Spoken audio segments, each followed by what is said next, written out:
Bonjour chers étudiants, aujourd'hui nous allons voir le test de student.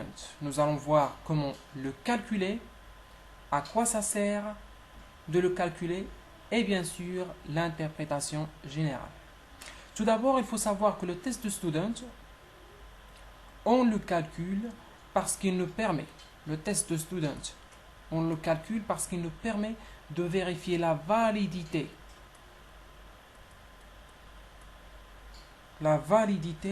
des coefficients. Des coefficients du modèle. Et quand je dis coefficient, je parle de A. Quel A? Y est égal à AX plus B. D'accord? On parle de A. Le test de student nous permet de vérifier la validité du coefficient A. D'accord?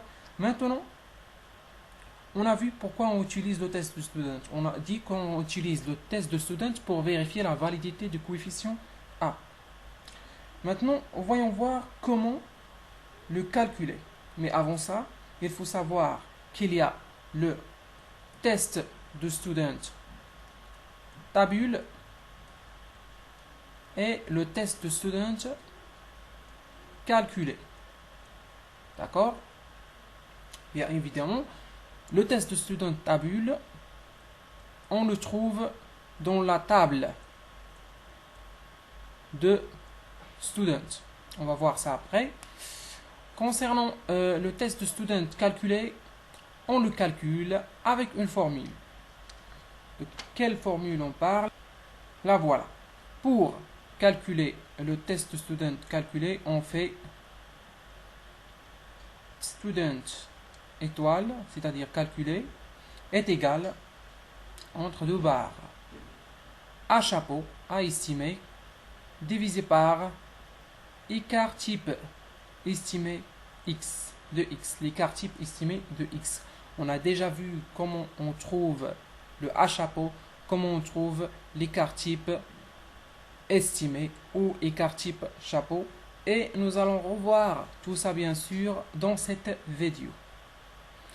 Voilà, on applique la formule suivante pour trouver test de student calculé. Et pour trouver le test de student tabule, qu'est-ce qu'on fait? On a besoin de deux informations pour trouver le test de student tabule. On a besoin de alpha. Qu'est-ce que c'est que alpha? C'est le degré de risque. C'est généralement une donnée. Et on a besoin de n-2. Qu'est-ce que c'est que n-2? C'est le degré de liberté. Avec n, c'est le nombre d'observations. Et 2, c'est le nombre de paramètres. De quels paramètres on parle? Des paramètres de la fonction a estimée ou la fonction de moindre carré. Ce sont A et B. Ce sont deux paramètres. Donc, on fait n-2 pour trouver le degré de liberté. D'accord? Voilà ce qu'on a besoin pour trouver le test de student tabule. D'accord? On a dit que alpha c'est le degré de risque, n-2 degré de liberté, n le nombre d'observations, 2 c'est le nombre de paramètres. Le nombre de paramètres, juste pour info, le nombre de paramètres dans la régression linéaire simple, c'est toujours 2. Rappelez-vous de ça.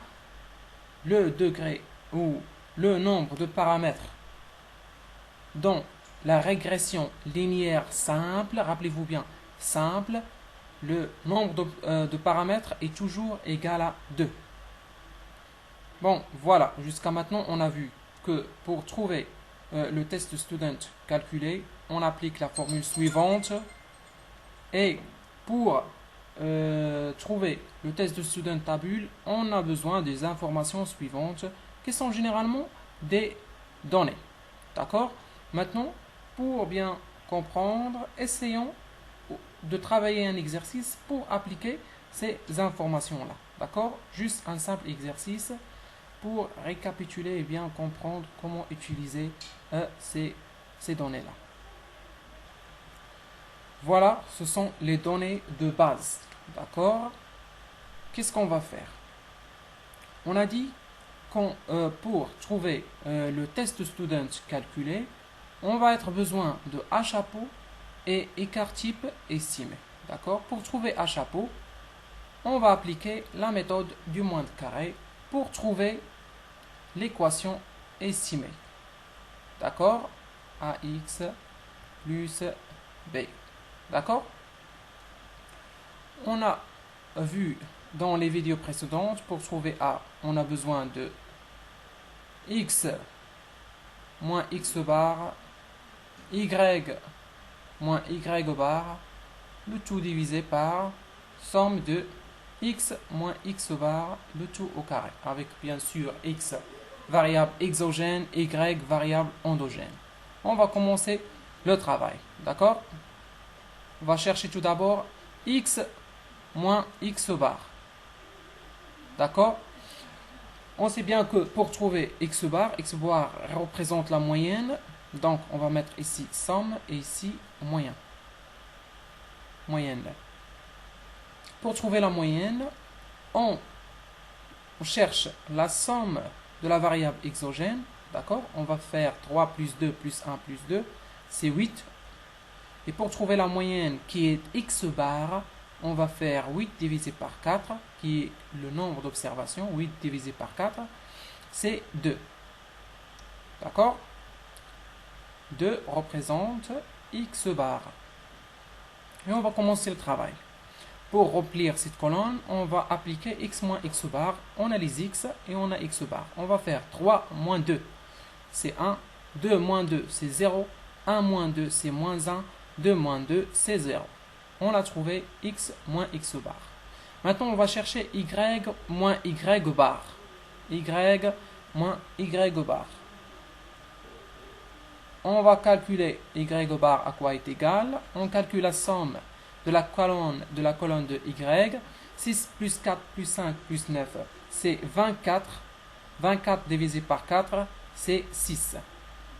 Voilà, c'est Y bar. D'accord? Et on commence nos calculs. Y moins Y bar. 6 moins 6, c'est 0. 4 moins 6, c'est moins 2. 5 moins 6, c'est moins 1. 9 moins 6, c'est 3. D'accord? Maintenant, ce qu'on va chercher, c'est le produit de ces deux éléments-là. X moins X bar fois Y moins Y bar. D'accord? On va faire ici X moins X bar fois Y moins Y bar. On va juste faire le produit de ces deux colonnes-là. D'accord? 1 fois 0, c'est 0. 0 fois moins 2, c'est 0. Moins 1 fois moins 1, 1. 0 fois 3, c'est 0. Il nous demande ici la somme. Donc on va faire la somme de cette colonne. Ça va donner 0 plus 0 plus 1 plus 0, c'est 1. D'accord? Voilà. Maintenant, il nous faut X moins X bar. On va faire comme ça. X moins X bar au carré. On a déjà X moins X bar. On va faire le carré de cette colonne-là. 1 au carré, c'est 1. 0 au carré, c'est 0. Moins 1 au carré, c'est 1. 0 au carré, c'est 0. Il nous demande bien sûr la somme. Donc, on va calculer la somme de cette colonne. 1 plus 0 plus 1 plus 0, c'est 2. Voilà, on a trouvé A chapeau qui est 0,5. On va calculer B estimé. Juste pour trouver l'équation estimée, d'accord? On va être bien sûr besoin de cette équation-là. Vous allez voir après. On sait bien que B estimé est égal à Y bar moins A estimé fois X bar. Ça va donner. On a Y bar est égal à 6 moins X bar est égal à 2. 2 fois A estimé qu'on vient de calculer, c'est 0,5. Ça va donner 5. Voilà, on a trouvé l'équation estimée. On n'a plus besoin de ça. D'accord?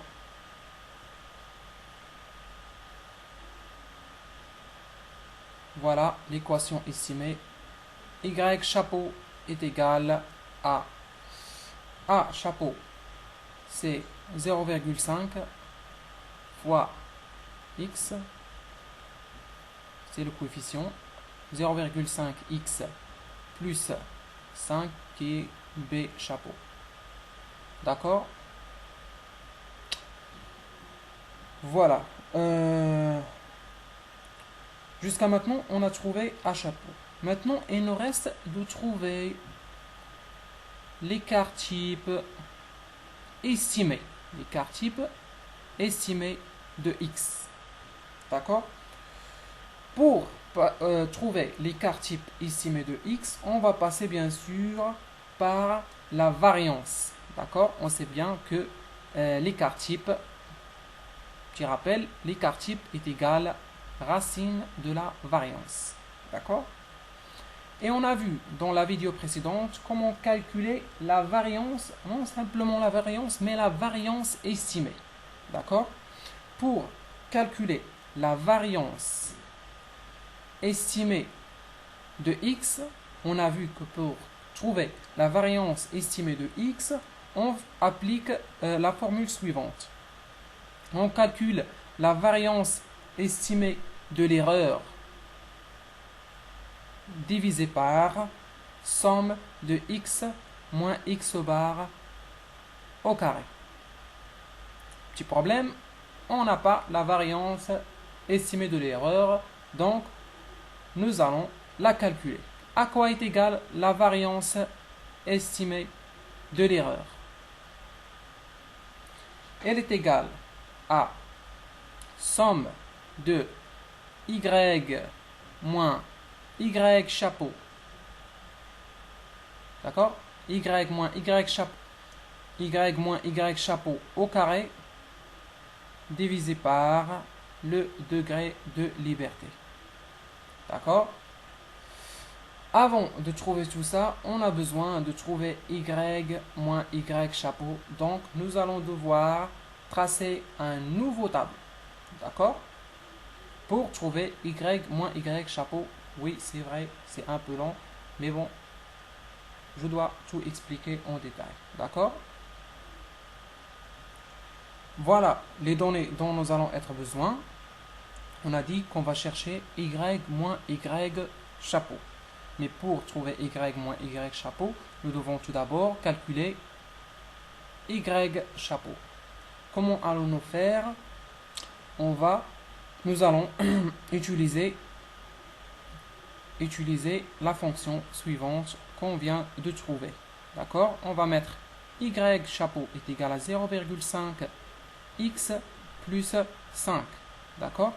Pour trouver y chapeau de la première observation, on va faire y chapeau est égal à 0,5 et nous allons remplacer x de 3 relative aux première observation. 0,5 fois 3 plus 5. D'accord? Ça va donner 6,5. D'accord? On va mettre ici 6,5. Ainsi de suite. Y chapeau est égal à 0,5 fois 2. Remplacer x par... on va faire que remplacer x par ces valeurs-là. D'accord? On va faire 0,5 fois 2 plus 5. Ça va donner 6. On va mettre ici 6. Y chapeau est égal à 0,5 fois 1 plus 5. Ça va donner 5,5. On va mettre ici 5,5.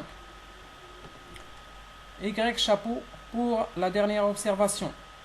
0,5 fois 2 plus 5. Ça va donner 6. On va mettre ici 6. On a trouvé Y chapeau. Maintenant, on peut chercher Y moins Y chapeau. Y moins Y chapeau. On va faire la soustraction. Voilà les Y, voilà les Y chapeau. On va faire 6 moins 6,5. C'est moins 0,5. 4 moins 6, c'est moins 2. 5 moins 5, 9,5 c'est moins 0,5. D'accord? 9 moins 6 c'est 3. Maintenant, on peut chercher y moins y chapeau au carré. Y moins y chapeau, le tout au carré. On va faire le carré de cette colonne-là. 0,5 ou moins 0,5 au carré, c'est 0,25. 2 au carré, moins 2 au carré, c'est 4. Moins 0,5, c'est 0,25. 3 au carré, c'est 9. Nous ont demandé ici de trouver la somme de y moins y chapeau, le tout au carré. Donc, on va faire le total de tout ça. 0,25 plus 4 plus 0,25 plus 9, c'est 13,5. Maintenant, on peut dire qu'on a trouvé la variance estimée de l'erreur. D'accord? Elle est égale à 13,5 divisé par n-2. C'est quoi n-2? On a dit que n c'est le nombre d'observations, 2 c'est le nombre de paramètres. Le nombre d'observations c'est 4. On a fait 4 observations. 1, 2, 3, 4. D'accord? 4 moins 2 c'est 2. 13,5 divisé par 2 c'est 6,75. D'accord? Maintenant, on peut trouver la variance estimée de x. D'accord? Pourquoi? Parce qu'on a trouvé la variance estimée de l'erreur. Elle est égale à 6,75 divisé par la somme de x moins x bar au carré. On l'a déjà calculé ici. Elle est égale à 2. D'accord? C'est 3,37. D'accord? Nous, pour trouver test student calculé, on a dit qu'on doit trouver A estimé et l'écart type estimé. Donc, pour trouver test student, on a déjà A. A, elle est égale à 0,5. A estimé, c'est 0,5. On va venir ici. On va mettre student calculé est égal à A estimé divisé par écart type estimé de x. On a déjà trouvé A estimé, elle est égale à 0,5 divisé par, on a trouvé la variance estimée, on cherche l'écart type, donc on va faire la racine de la variance estimée. Donc racine de 3,37. Ça va donner à peu près 0,27. Jusqu'à maintenant, on a trouvé le test de student calculé. Qu'est-ce qu'il nous reste? Il nous reste le test de student tabule. On a dit que le test de student, nous allons le trouver dans la table de student, mais on a besoin de deux informations. On a besoin du degré de risque et le degré de liberté. Seuil de risque ou degré de risque et le degré de liberté. On a comme données, dans les données, j'ai pas mentionné ici le degré de risque, il est égal à 0. Parfois on dit, voilà, c'est 5% ou 0,05. D'accord? Le degré de liberté, il est égal à 4 moins 2, c'est 2. D'accord? Bon, le test tabule, test student tabule 0,052. Voilà, on a les informations nécessaires.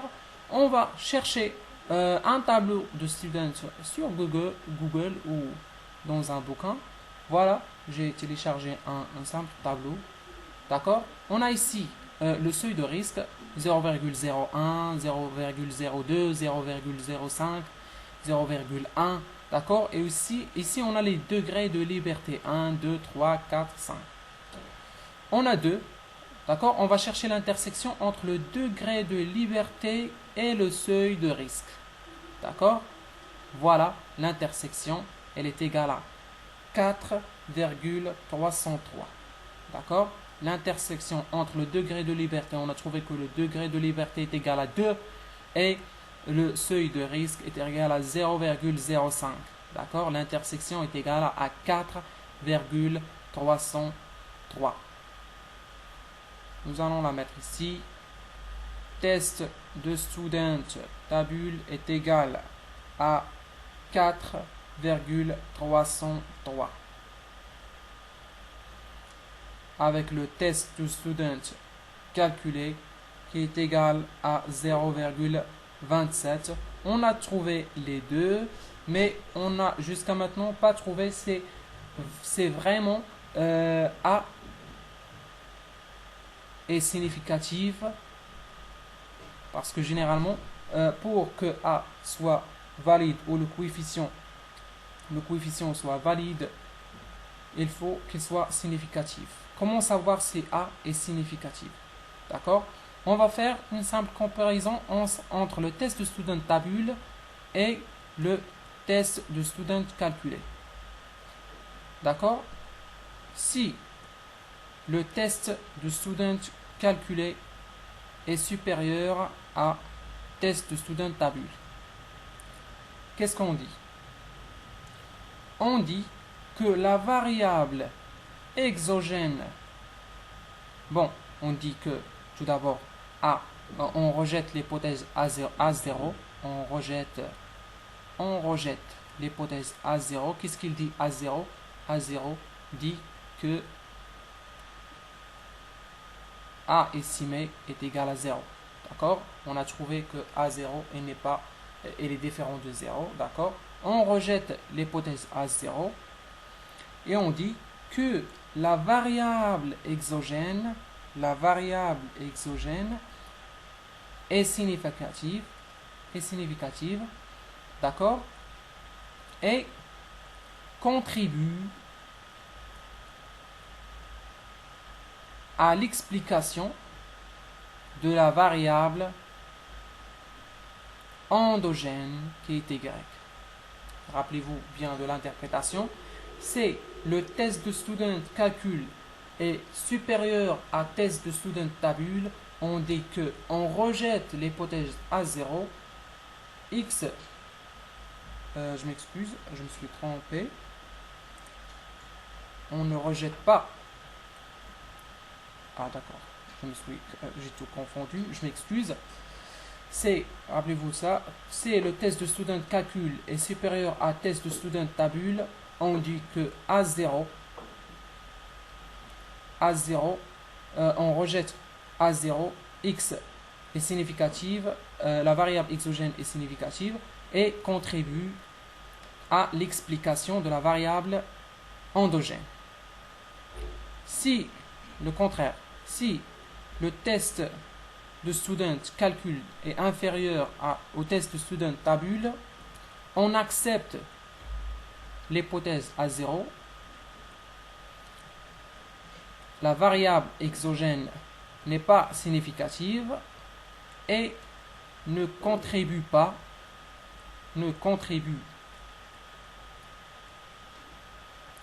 à l'explication de la variable endogène. C'est notre cas dans cet exercice. La variable exogène ne contribue pas à l'explication de la variable endogène. J'ai parlé de ça dans la première vidéo. On cherche à expliquer une variable avec une autre variable, mais dans notre exemple, la variable qu'on a choisie, x, n'a pas contribué à l'explication de la variable endogène. Voilà, c'est tout pour le moment. Je vous souhaite bonne chance et bon courage et j'espère que j'étais un peu utile pour vous et je vous souhaite bonne chance et bon courage.